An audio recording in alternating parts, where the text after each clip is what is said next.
Oi, pessoal, tudo bem? Aqui é o professor Tiago, de História, e hoje eu estou gravando essa aula sobre os astecas, para que vocês façam a atividade que eu vou estar mandando no grupo do WhatsApp da turma, tá legal? Então vamos lá para a gente conhecer um pouco dessa civilização na América Latina que nós chamamos de pré-colombiana, quer dizer, antes de Colombo, antes do chamado descobrimento da América, chamado descobrimento entre aspas, tá legal? Então vamos lá. Começando os povos astecas.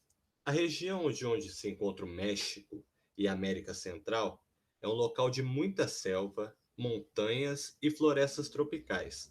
Este local também abriga uma das culturas mais antigas, misteriosas e poderosas já vistas, a civilização asteca. Os astecas tinham um poderoso exército. Eles conquistavam povos vizinhos.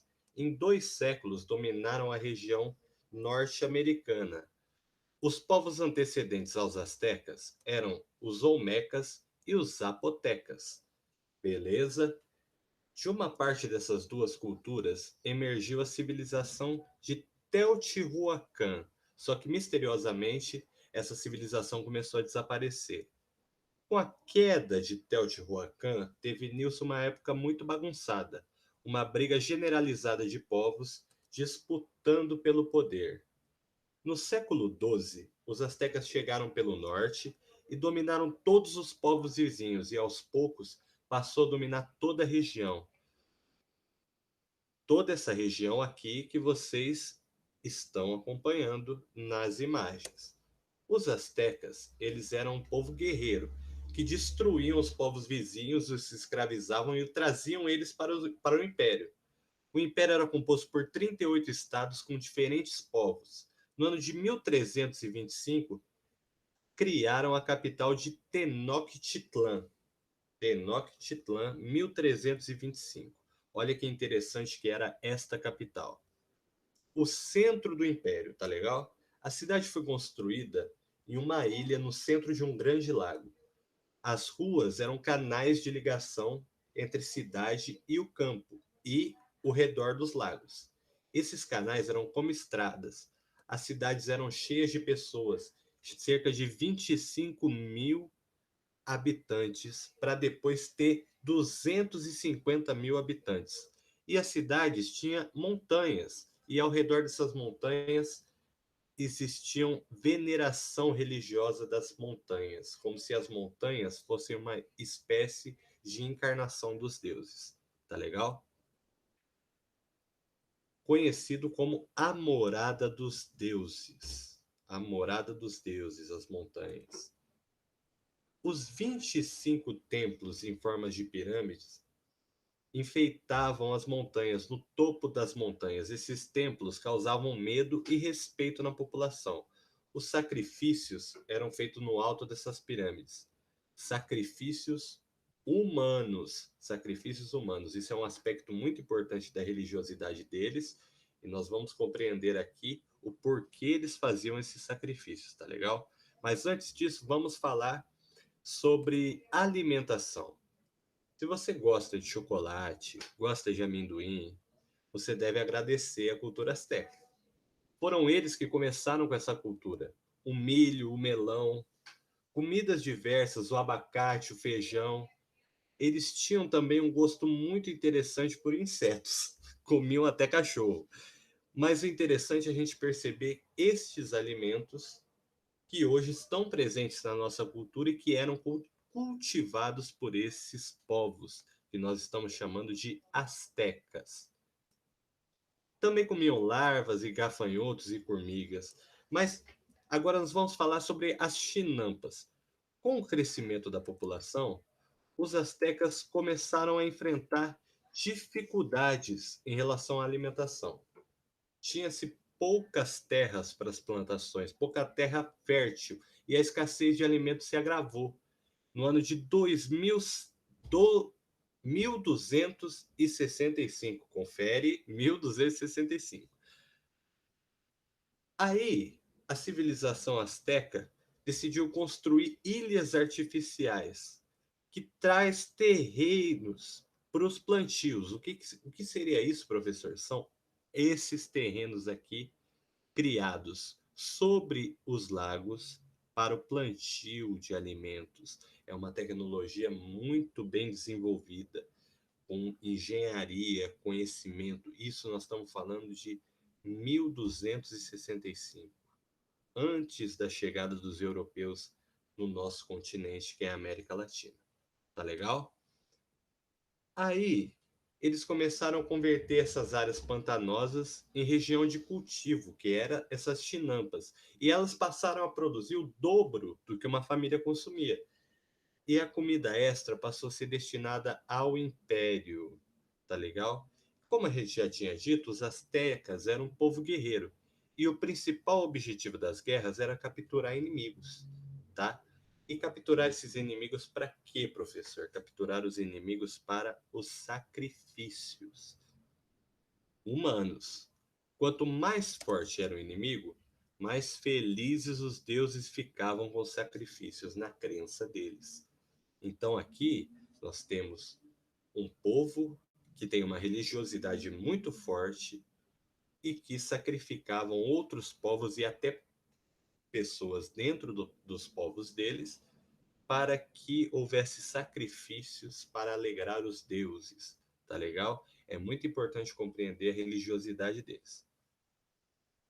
Os guerreiros usavam figurinos de deuses e de animais. Como eles acreditavam que eram os deuses, eles se vestiam conforme os deuses também se vestiam, com roupas de animais, de onça, de cachorro.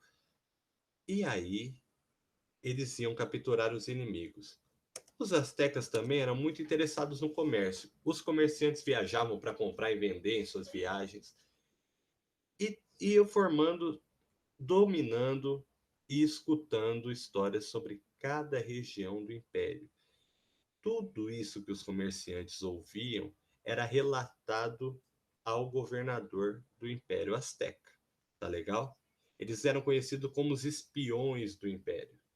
E essa história azteca, ela é registrada, e essa parte é muito bonita, por meio de símbolos, desenhos e polígrafos, ou lençóis, escrito em lençóis de algodão. Nós já vimos aqui na aula sobre polígrafos, né? Uma aula que eu dei sobre os povos sumérios e a origem da escrita.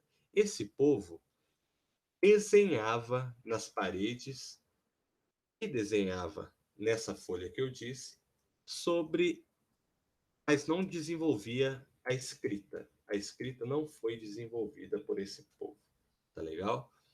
Então, aqui nós temos os polígrafos com registro de vários aspectos da vida cotidiana dos astecas. Eles não desenvolveram o alfabeto. Então, para se comunicar, eles criaram uma combinação de desenhos. Os astecas também eram extremamente habilidosos em medir o tempo, para saber a época de plantio, a época de caça, conseguiam prever mudanças climáticas e parte do conhecimento deles era adquirida nas escolas, ou seja, existia escola asteca para as crianças que faziam 15 anos. A partir de 15 anos você poderia frequentar as escolas astecas. Em 1260. Quanto tempo antes do descobrimento da América? E aí se iniciava aos 15 anos de idade e existia escola voltada para a educação militar, para as artes e o comércio, e uma escola voltada à educação dos sacerdotes. Os assuntos que sempre geram muita curiosidade, evidentemente, é a questão dos sacrifícios, do como eles faziam, por que eles faziam. E aí nós vamos falar um pouquinho sobre isso. Os astecas acreditavam no fim do mundo, com todas as pessoas morrendo. E para adiar esse fim, eles acabavam fazendo sacrifícios. Para eles, o sangue mantinha o sol vivo. E para manter a ordem no mundo e as boas colheitas, os sacrifícios de animais e às vezes de seres humanos. Segundo a crença azteca, existia um deus absoluto, o Hideklutl, ele mandava em tudo. E ele tinha uma espécie de filho, que era o Quetzalcoatl, que era um grande deus que fazia o bem para a humanidade. Quetzalcoatl brigou com outro deus chamado Tezcatlipoca, e Quetzalcoatl foi expulso.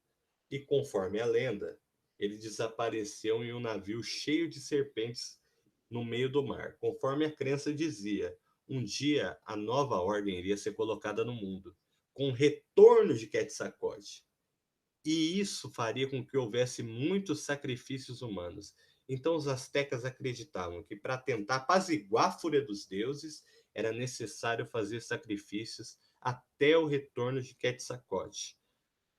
Agora, é importante entender isso daqui, pessoal, para que a gente compreenda o que vai acontecer depois com a chegada dos espanhóis na América Latina, no território onde existiu o Império Azteca. Então eles acreditavam que haveria uma nova ordem, que Quetzalcoatl traria um novo mundo, e esse novo mundo exigiria da população muitos sacrifícios. Isso é importante, nós vamos ver um pouquinho daqui para frente. Agora nós vamos falar das guerras floridas, mas o que é isso, professor? Em 1450, os astecas viveram uma seca muito grande e passaram muita fome. Montezuma, o imperador, buscou uma solução. Os sacerdotes disseram para ele que os deuses estavam passando fome e por isso os humanos teriam que compartilhar com eles. E a solução, conforme os sacerdotes, seria oferecer sacrifícios e coração humano. Coração humano. Então teve início as Guerras Floridas, que eram batalhas entre os melhores guerreiros e o vencedor era sacrificado para os deuses. Ou seja, esses sacrifícios tinham esperança de acabar com as fomes dos deuses, para que assim acabasse a fome do povo. Mas veja, o vencedor era sacrificado. E o derrotado? O derrotado morria na batalha. E o vencedor era sacrificado. Então você lutava e se você ganhasse, o seu benefício seria o sacrifício. Por que isso funcionava, professor? Não, a gente não sabe se funcionava realmente, mas a gente sabe que as pessoas acreditavam muito nisso. Esse era a religião deles e o império se baseava em torno disso. Tá legal? Então a gente vai ver agora como esse império acabou. No ano de 1519, vocês sabem, o colonizador Hernán Cortés chegou até o Império Azteca. O imperador Montezuma II achou que Cortés era o deus Quetzalcoatl que havia retornado do exílio.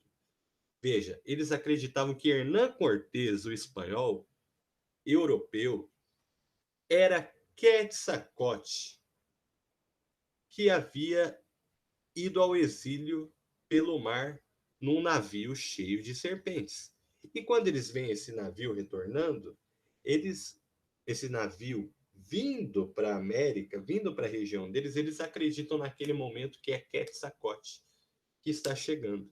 Isso vai facilitar em muito o saqueamento dos espanhóis em relação a tudo que os astecas haviam construído durante séculos no nosso continente.